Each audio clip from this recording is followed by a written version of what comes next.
Well, joining me now to discuss is Liberal member for Menzies and former ADF veteran Keith Wolahan. Keith, thank you very much for your time.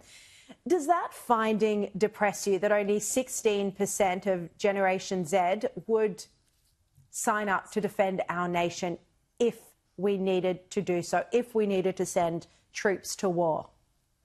It does and it doesn't. On the one hand, it doesn't, because if you go back through surveys in previous generations, young people have always hesitated because they don't like the idea of war. And you go back to, people often quote the 1933 Oxford Union debate, where on a 2-to-1 vote, they voted that under no circumstances would they fight for king and country.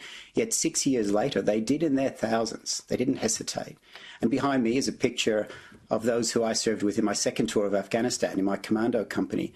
Many of them in that photo were children when September 11 happened. They didn't turn their mind to war. Yet when the time came to serve, they did. But on the other hand, what disturbs me is the trend. When this survey was last done, the numbers that were willing to serve were higher. So the trend is down. And I think at the heart of that is a confusion in institutions about ugly nationalism, which no one likes. Millions of people have died from that. But healthy patriotism, and we need to lean into healthy patriotism.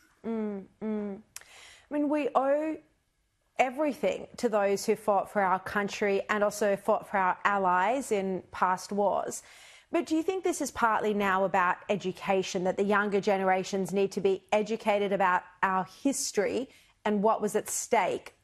Or do you think this is also about the woke ideology where, you know, people don't literally have an appetite for war anymore? I mean, we kind of saw that in a sense when Hamas massacred thousands of innocent Israelis, including killing babies, and then Israel was expected to, oh no, not go and defend, not go and defeat Hamas. You know, there was this international attitude immediately against Israel.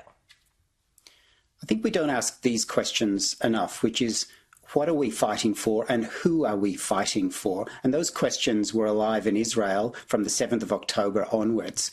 And it wasn't just what Israel stands for as a nation state, but it was the hostages who were kept in awful conditions, and many of whom didn't make it. They were fighting for a what and a who. So we in Australia, we have to ask ourselves, who are we? Who are we? And we have this beautiful environment. We are an open and free, one of the oldest continuous democracies on earth. We have amazing institutions that secure our prosperity. And people recognise that. They fight to get here as migrants. I did. I wasn't born here.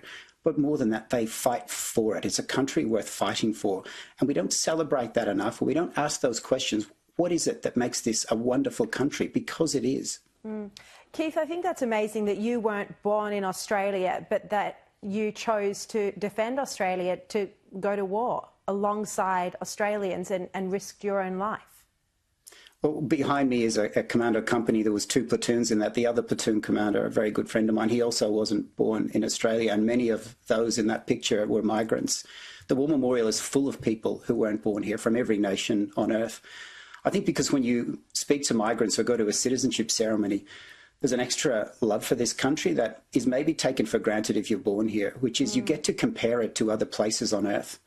There's nothing like this country on earth. We don't talk about that enough, and migrants have experienced that, and they're quite grateful for it, and they're always looking for a way to give back. I certainly was, and it was one of the ways that I thought that I could, but there's many other ways to give back in this country. Yeah, that's a beautiful message, an incredible contribution that you personally have made, Keith Wolahan. Thank you for joining us tonight. My pleasure.